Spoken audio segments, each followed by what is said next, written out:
Om Swastiastu. Assalamualaikum warahmatullahi wabarakatuh.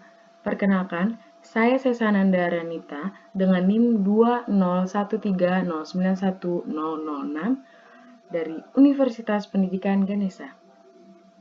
Di sini, saya akan menjelaskan teknik analisa DNA polymer chain reaction atau yang bisa kita sebut dengan PCR.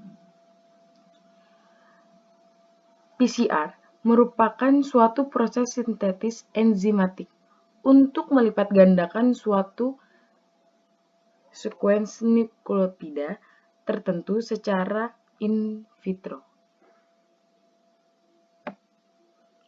Apa itu PCR? PCR adalah teknologi molekuler yang bertujuan untuk memperkuat satu atau beberapa salinan DNA menjadi ribuan atau jutaan salinan.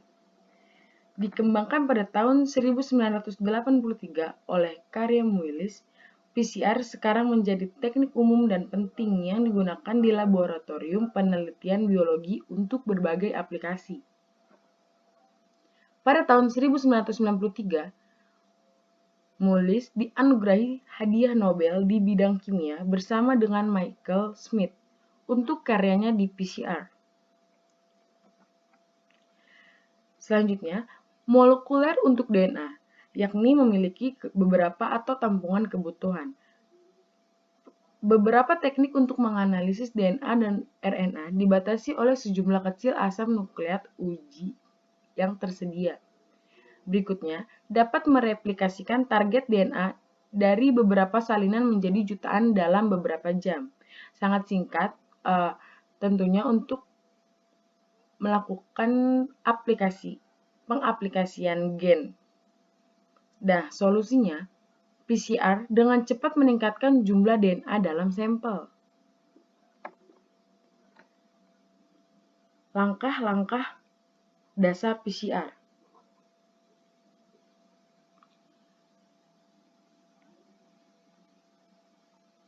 PCR memiliki beberapa tahapan. Setiap siklus reaksi PCR terdiri yaitu denaturasi. Selama proses denaturasi, DNA ganda akan membuka menjadi dua untai tunggal. Hal ini disebabkan karena suhu denaturasi yang tinggi menyebabkan putusnya ikatan hidrogen di antara basa-basa yang komplement. Selanjutnya, penempelan primer. Pada tahapan penempelan primer akan menuju daerah yang akan terbentuk antara primer dengan urutan komplement pada template. Selanjutnya, reaksi polimerisasi.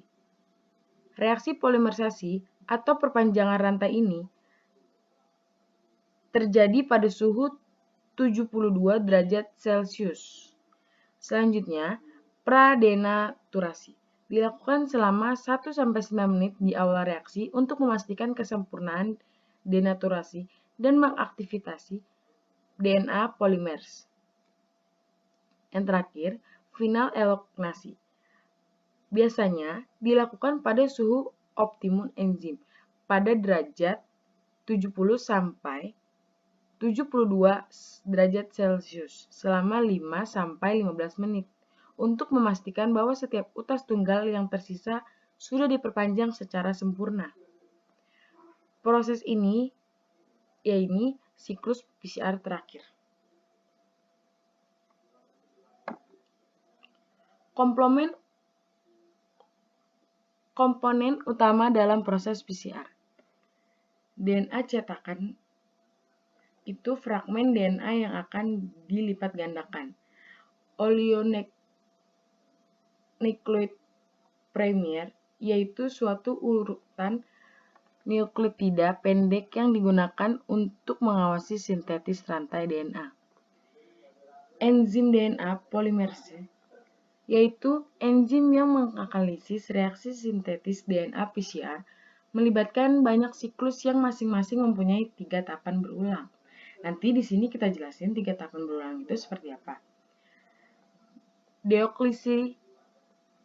trifosfat terdiri atas di ATP, di CTP, di GTP, dan di CTP. Nah, 3 langkah dasar yang berputar, yakni yang sudah saya tadi jelaskan, denaturasi, atau yang bisa kita uraikan seperti panaskan hingga 90 derajat Celcius untuk memisahkan menjadi 2 helai pada DNA atau mikroorganisme yang akan kita uji pada PCR. Berikutnya, dinginkan hingga antara 50 derajat Celcius dan 65 derajat Celcius. Kemudian, kita melakukan cek dasar. Yang pertama, yang premier, ditambahkan dalam konsentrasi yang mendukung peningkatan pada untai komplementer DNA yang akan kita uji. Selanjutnya, mempersiapkan 2 untai untuk sintetis. Berikutnya, perpanjangan. Perpanjangan itu kita butuh sekitar 72 derajat Celcius. DNA polimerase yang memperluas molekul.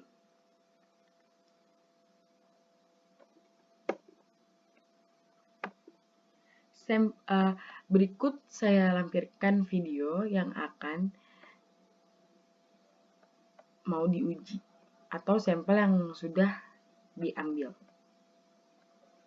Seperti ini proses pemasukan alat swab yang sudah diuji kepada pasien yang ingin diuji di lab PCR. Peranan dan fungsi PCR itu seperti apa sih? Berikut saya lampirkan video bagaimana peranan dan fungsi alat PCR di laboratorium untuk mengetahui atau memproses seperti apa pengetahuan tentang hasil akhir dari swab pasien tersebut.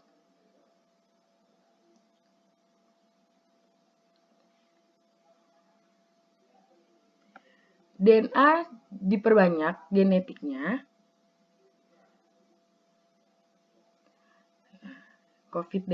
Ini seperti yang tadi swab itu, terus diperbanyak magnetiknya. Kemudian diuji sampel, diinsulin diperbanyak, dan dikaitkan dengan SARS-CoV-2 atau COVID, dan menghasilkan pasien itu atau yang telah tadi diuji itu menghasilkan dia non-reaktif atau aktif dalam virus COVID tersebut. Nah, di sini di alat PCR ini kita dapat mengetahui kelebihan dan kelemahan PCR itu seperti apa sih? Kelebihan dari alat PCR, yang pertama memiliki spesifitas tinggi, yang kedua sangat cepat, dapat memberikan hasil yang sama pada hari yang sama. Tentu saja, yang dimaksud di sini tentu saja menggunakan alat ini, mau swab atau apapun, itu pasti dapat kita lihat pada hari yang sama. Yang selanjutnya, dapat membedakan varian mikroorganisme. Selanjutnya, mikroorganisme tidak harus hidup. Mati pun bisa dilakukan atau diuji dengan alat PCR tersebut. Yang terakhir, mudah pastinya tentu saja di setup. Kelemahannya, sangat mudah terkontaminasi, yakni karena terpakainya atau secara terus-terusannya apa yang ada atau sampel yang akan diuji itu pasti bahkan akan terkontaminasi karena berlebihan atau merapatkan dan tidak. Yang selanjutnya, biaya peralatan dan reagen yang sangat mahal, yang tentunya tidak terjangkau di semua kalangan. Yang ketiga, interpretasi hasil PCR yang positif belum tervalidasi untuk semua penyakit infeksi. Dan yang terakhir, teknik prosedur yang kompleks dan bertahap membutuhkan keahlian khusus untuk melakukannya. Yakni di sini tidak ada orang yang hanya asal-asalan atau hanya mencoba-coba, karena di sini perlu keakuratan yang tinggi, pengetahuan yang tinggi, orang-orang tertentu yang bisa menggunakan alat PCR itu seperti apa dalam laboratorium dan tentang virus, melihatkan pasien itu terdapat atau tidak. Sekian presentasi saya untuk alat PCR ini. Bila ada salah atau kesalahan, salah mengucap, salah apapun, tolong.